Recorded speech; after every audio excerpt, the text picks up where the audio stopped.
Maar nu is het toch gelukt. Bob en Jenny die gaan trouwen. Hoe voel je je? Als een pak yoghurt met een rits. Die ene vraag die hij maar niet lijkt uit te spreken. Ik denk dat ik een heel klein beetje weet hoe cremeren voelt. Maar nog zo'n absolute zekerheid in het leven. Dat is het ja-woord, dat wordt keer op keer gegeven. Welke vinger? Of ik hem op mijn pols als ik haar moment. Ik gun ook Jozef en Maria het evangelie volgens Koos. Ik geloof dat ik een heel klein beetje in paniek raak. Ik zwaai, ik lach en zwaai. Komen de mensen een beetje lekker los, dan kunnen ze even lekker lachen. Maar daarna word ik serieus. Mijn laatste nacht als vrijgezel. Ik weet niet of ze huilt of levend gekookt wordt, Koos.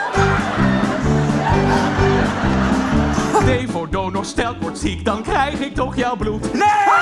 Oh. Shit! Wij doen enkel maar wat hij zegt. Hij weet amper wie wij zijn. Dit komt allemaal goed. Dit gaat helemaal mis. Bob en Jenny die gaan trouwen.